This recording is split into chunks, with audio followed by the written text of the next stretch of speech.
ಎಲ್ಲರಿಗೂ ನಮಸ್ಕಾರ. ನಿಮ್ಮ ಶ್ರಾವ್ಸ್ ಕಲ್ಪವೃಕ್ಷ ಚಾನಲ್ಗೆ ಸ್ವಾಗತ.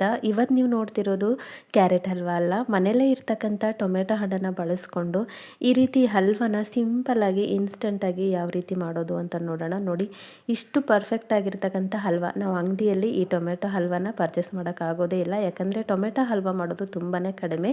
ಅಕಸ್ಮಾತ್ ಮಕ್ಕಳೇನಾದರೂ ಹಠ ಮಾಡಿದಾಗ, ಅಕಸ್ಮಾತಾಗಿ ಕ್ಯಾರೆಟ್ ಇಲ್ಲ ಅಂತಂದಾಗ ಈ ರೀತಿ ಕೂಡ ನಾವು ಟೊಮೆಟೊ ಹಣ್ಣನ್ನು ಬಳಸ್ಕೊಂಡು ಹಲ್ವಾನ ಮಾಡ್ಕೊಳ್ಬೋದು. ಯಾವ ರೀತಿ ಅಂತ ನೋಡ್ಕೊಂಡು ಬಿಡೋಣ. ನಾನಿಲ್ಲಿ ಮೊದಲಿಗೆ ಪೂರ್ತಿ ಹಣ್ಣಾಗಿರ್ತಕ್ಕಂಥ ಒಂದು 3 ಟೊಮೆಟೊ ಹಣ್ಣನ್ನು ತೊಗೊಂಡಿದ್ದೀನಿ. ನೋಡಿ, ಈ ರೀತಿ ಕೆಂಪಾಗಿರ್ತಕ್ಕಂಥ ಹಣ್ಣಾಗಿರ್ತಕ್ಕಂಥ ಟೊಮೆಟೊ ಹಣ್ಣನ್ನು ಬಳಸ್ಕೊಳ್ಳಿ, ಇಲ್ಲಾಂದರೆ ಹುಳಿ ಅಂಶ ಅನ್ನಿಸ್ಬಿಡುತ್ತೆ.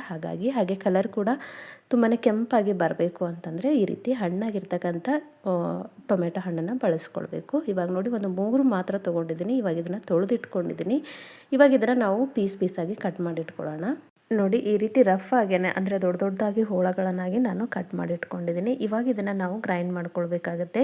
ನಿಮಗೆ ಬೀಜ ಇಂಟ್ರೆಸ್ಟ್ ಇಲ್ಲ ಅಂದರೆ ಟೊಮೆಟೊ ಹಣ್ಣದಲ್ಲಿರ್ತಕ್ಕಂಥ ಬೀಜನ ಕೂಡ ನೀವು ತೆಗೆದು ಕಟ್ ಮಾಡಿ ಇಟ್ಕೊಳ್ಬೋದು. ಇವಾಗ ಇದನ್ನು ಮಿಕ್ಸರ್ ಜಾರಿಗೆ ಸೇರಿಸ್ಕೊಂಡು ಬೇಕು ಅಂತಂದರೆ ಒಂದು ಸ್ವಲ್ಪ ನೀರು ಹಾಕಿ ನಾವು ರುಬ್ಕೊಂಡು ಬರಬೇಕು.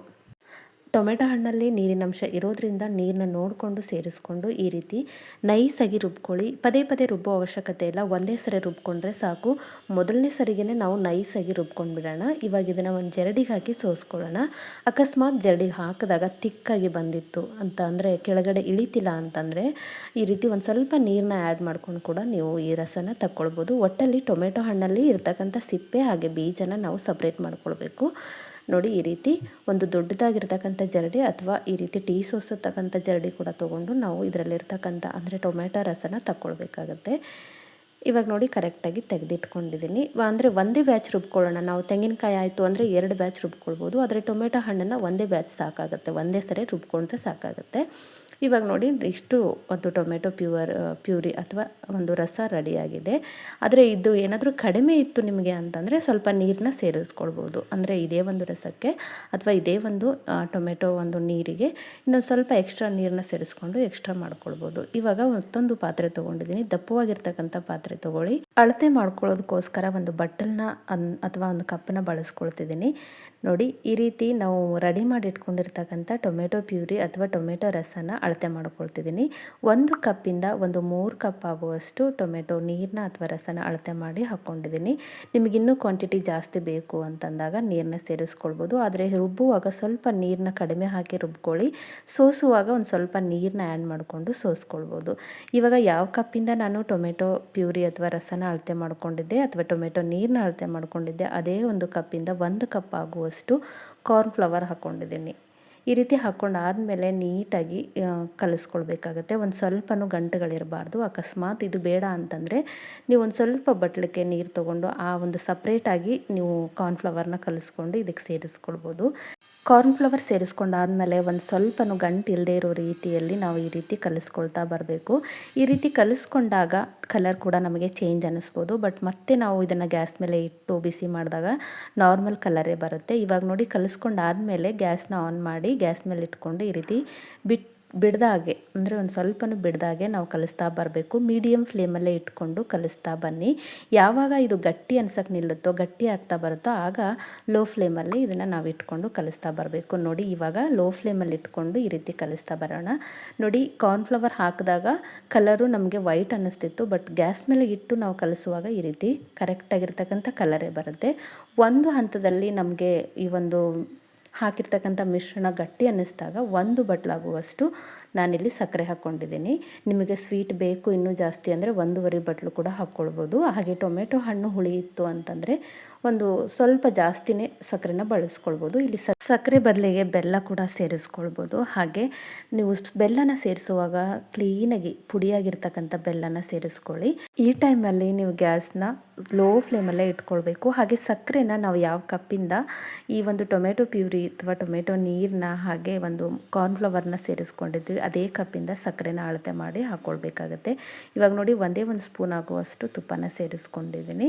ಇವಾಗ ತುಪ್ಪ ಸೇರಿಸ್ಕೊಂಡಾದ್ಮೇಲೆ ಮತ್ತೆ ಲೋ ಫ್ಲೇಮಲ್ಲೇ ಇರಲಿ ಗ್ಯಾಸು. ಮತ್ತೆ ಬಿಡ್ದಾಗೆ ಅಂದರೆ ಒಂದು ಸ್ವಲ್ಪನೂ ಬಿಟ್ಕೊಳ್ಬಾರ್ದು, ಗಂಟಾಗ್ಬಿಡುತ್ತೆ. ಹಾಗಾಗಿ ಈ ರೀತಿ ಕೈಯಾಡಿಸ್ತಾನೆ ಇರಬೇಕು. ಎಲ್ಲಿವರೆಗೂ ಅಂತಂದರೆ ನಾವು ಹಾಕಿರ್ತಕ್ಕಂಥ ಒಂದು ತುಪ್ಪ ಹಾಗೆ ಆ ಒಂದು ಕಾರ್ನ್‌ಫ್ಲವರಲ್ಲಿರ್ತಕ್ಕಂಥ ಸಕ್ಕರೆ ಅಂಶ ಎಣ್ಣೆ ಬಿಟ್ಕೊಳ್ಳೋವರೆಗೂ ನಾವು ಕೈ ಆಡಿಸ್ಕೊಳ್ತಾ ಬರಬೇಕು. ಒಂದು ಮಟ್ಟಿಗೆ ಗಟ್ಟಿ ಆಗಬೇಕು ಅಷ್ಟೇ. ತೀರಾ ಗಟ್ಟಿ ಆಯಿತು ಅಂತಂದರೆ ನಮಗೆ ಸ್ಪ್ರೆಡ್ ಮಾಡೋಕ್ಕಾಗೋದಿಲ್ಲ. ಹಾಗಾಗಿ ಈ ರೀತಿ ಬಿಡ್ದಾಗೆ ಕಲಿಸ್ತಾ ಬನ್ನಿ. ನೀವು ನೋಡ್ತಿರ್ಬೋದು ತನ್ನಿಂದ ತಾನೇ ಎಣ್ಣೆ ಬಿಟ್ಕೊಳ್ಬೇಕು, ಅಲ್ಲಿವರೆಗೂ ಕಲಿಸ್ಕೊಳ್ಳಿ. ಇವಾಗ ನೋಡಿ, ಮೊದಲಿಗೆ ಇದನ್ನು ನಾನು ರೆಡಿ ಮಾಡಬೇಕಿತ್ತು, ಮರ್ತು ಹೋಗಿದ್ದೆ. ಹಾಗಾಗಿ ಈಗ ರೆಡಿ ಮಾಡ್ಕೊಳ್ತಿದ್ದೀನಿ. ಆದರೆ ನೀವು ಮೊದಲೇ ಈ ರೀತಿ ಒಂದು ತಟ್ಟೆ ಅಥವಾ ಕೇಕ್ ಮೋಲ್ಡ್ ಇತ್ತು ಅಂತಂದರೆ ಆ ಒಂದು ಕೇಕ್ ಮೋಲ್ಡಿಗೆ ಈ ರೀತಿ ಎಣ್ಣೆ ಅಥವಾ ತುಪ್ಪನ ಹಚ್ಚಿ ಮೊದಲೇ ಒಂದು ಸೈಡಲ್ಲಿ ಇಟ್ಕೊಂಡಿರಿ. ಮಾಡುವಾಗ ಮಾಡ್ತಾ ಹೋದ್ವಿ ಅಂದರೆ ಇದು ಗಟ್ಟಿಯಾಗಿಬಿಡುತ್ತೆ. ಹಾಗಾಗಿ ನಾನು ಮರ್ತೋಗಿದ್ದೆ. ಹಾಗಾಗಿ ಈಗ ಒಂದು ಸ್ವಲ್ಪ ತಟ್ಟೆಗೆ ತುಪ್ಪ ಹಚ್ಚಿ ಸೈಡಲ್ಲಿ ಇಟ್ಕೊಂಡಿದ್ದೀನಿ. ಇವಾಗ ನೋಡಿ, ನಿಮಗೆ ಬೇಕು ಅಂತಂದರೆ ಬೇಕಾದಂಥ ಡ್ರೈ ಫ್ರೂಟ್ಸ್ನ ಸಣ್ಣದಾಗಿ ಕಟ್ ಮಾಡಿ ಸೇರಿಸ್ಕೊಳ್ಬೋದು.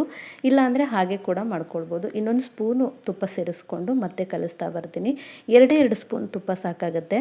ಈ ರೀತಿ ತುಪ್ಪ ಹಾಕಾದ್ಮೇಲೆ ನಮಗೆ ತುಪ್ಪ ತನ್ನಿಂದ ತಾನೇ ಹೊರಗೆ ಬರೋವರೆಗೂ ನಾವು ಕೈ ಆಡಿಸ್ತಾ ಬರಬೇಕು. ತೀರಾ ಗಟ್ಟಿ ಮಾಡ್ಕೊಳ್ಬಾರ್ದು ಈ ಒಂದು ಮಿಶ್ರಣನ. ಯಾಕಂದರೆ ನಮಗೆ ಪ್ಲೇಟ್ಗೆ ಹಾಕಿದಾಗ ಸ್ಪ್ರೆಡ್ ಮಾಡಲಿಕ್ಕೆ ಒಂದು ಸ್ವಲ್ಪ ಕಷ್ಟ ಅನಿಸುತ್ತೆ. ಇಷ್ಟು ಗಟ್ಟಿ ಆದರೆ ಸಾಕು. ಈಗ ಗ್ಯಾಸ್ನ ಆಫ್ ಮಾಡಿದ್ದೀನಿ. ಈ ಸೈಡಲ್ಲಿ ತುಪ್ಪ ಹಚ್ಚಿರ್ತಕ್ಕಂಥ ಪ್ಲೇಟ್ನ ಕೂಡ ರೆಡಿ ಮಾಡಿ ಇಟ್ಕೊಂಡಿದ್ದೀನಿ. ನೋಡಿ, ಇವಾಗ ಈ ಒಂದು ಪ್ಲೇಟಿಗೆ ನಾವು ರೆಡಿ ಮಾಡಿರ್ತಕ್ಕಂಥ ಒಂದು ಮಿಶ್ರಣನ ಸಡನ್ಲಿ ಸೇರಿಸ್ಕೊಳ್ಬೇಕು. ಭಾಳ ಹೊತ್ತವರೆಗೂ ಬಿಟ್ಕೊಂಡ್ರೆ ಗಟ್ಟಿಯಾಗಿಬಿಡುತ್ತೆ. ಹಾಗಾಗಿ ಗ್ಯಾಸ್ ಆಫ್ ಮಾಡಿದ ತಕ್ಷಣವೇ ನಾವು ಮಾಡಿರ್ತಕ್ಕಂಥ ಒಂದು ಮಿಶ್ರಣನ ಈ ರೀತಿ ಪ್ಲೇಟ್ಗೆ ಸೇರಿಸ್ಕೊಳ್ಳೋಣ. ನೋಡಿ, ಈ ರೀತಿ ಒಂದು ಸ್ವಲ್ಪ ತಿಳಿಯಾಗಿದ್ದಾಗಲೇ ನಮಗೆ ಸ್ಪ್ರೆಡ್ ಮಾಡಲಿಕ್ಕೆ ಅನುಕೂಲ ಆಗುತ್ತೆ. ತೀರಾ ಗಟ್ಟಿ ಆಯಿತು ಅಂದರೆ, ಕೇಕ್ ಮೋಲ್ಡ್ ಇತ್ತಂದರೆ ಓಕೆ, ಬಟ್ ತಟ್ಟೆಗೆ ಹಾಕೋದಾಯಿತು ಅಂದರೆ ಇದೇ ಒಂದು ಕನ್ಸಿಸ್ಟೆನ್ಸಿಯಲ್ಲಿ ಇದ್ದಾಗಲೇ ನಾವು ಗ್ಯಾಸ್ನ ಆಫ್ ಮಾಡ್ಕೊಳ್ಳೋಣ. ಈ ರೀತಿ ಸ್ಪ್ರೆಡ್ ಮಾಡ್ತಾ ಬನ್ನಿ. ನಿಮಗೆ ಸ್ಪ್ರೆಡ್ ಆಗ್ತಿಲ್ಲ ಅಂತಂದರೆ ಬೇಕು ಅಂದರೆ ಮೇಲ್ಗಡೆ ಒಂದು ಅರ್ಧ ಸ್ಪೂನ್ ಅಥವಾ ಒಂದು 1/4 ಸ್ಪೂನ್ ಆಗುವಷ್ಟು ತುಪ್ಪನ ಹಾಕಿ ಈ ರೀತಿ ಸ್ಪ್ರೆಡ್ ಮಾಡ್ಕೊಳ್ಬೋದು. ತುಪ್ಪ ಹಾಕೋದಕ್ಕೆ ಮೇನ್ ರೀಸನ್ನು ಸ್ಪ್ರೆಡ್ ಮಾಡಲಿಕ್ಕೆ ಅನುಕೂಲ ಆಗುತ್ತೆ ಅನ್ನೋದಕ್ಕೋಸ್ಕರ ಅಷ್ಟೇ. ನೋಡಿ, ಈ ರೀತಿ ಸ್ಪ್ರೆಡ್ ಮಾಡ್ತಾ ಬನ್ನಿ. ನಿಮ್ಮ ಕಡೆ ಏನಾದರೂ ಪ್ಲಾಸ್ಟಿಕ್ ಸ್ಪೂನ್ ಇತ್ತು ಅಂತಂದರೆ ಅಲ್ಲಂತೂ ಒಂದು ಸ್ವಲ್ಪನೂ ಅಂಟೋದಿಲ್ಲ, ಅದನ್ನು ಕೂಡ ನೀವು ಬಳಸ್ಕೊಳ್ಬೋದು. ಆದರೆ ನಾನು ಬೇಡ ಅನ್ನೋದಕ್ಕೋಸ್ಕರ ಈ ರೀತಿ ಒಂದು ಸ್ವಲ್ಪ ತುಪ್ಪ ಬಳಸ್ಕೊಂಡು ಸ್ಪ್ರೆಡ್ ಮಾಡಿಕೊಂಡ್ರೆ ನೀಟಾಗಿ ಸ್ಪ್ರೆಡ್ ಆಗುತ್ತೆ. ನೋಡಿ, ಈ ರೀತಿ ನೀವು ಇಲ್ಲಿ ಕೂಡ ಬೇಕು ಅಂದರೆ ಡ್ರೈ ಫ್ರೂಟ್ಸ್ನ ಸಣ್ಣದಾಗಿ ಕಟ್ ಮಾಡಿ ಸೇರಿಸ್ಕೊಳ್ಬೋದು. ನಾನು ಸೇರಿಸಿಲ್ಲ. ಇವಾಗ ಇದನ್ನು 1 ಅವರ್ ತಣ್ಣಗಾಗಲಿಕ್ಕೆ ಬಿಟ್ಬಿಡೋಣ.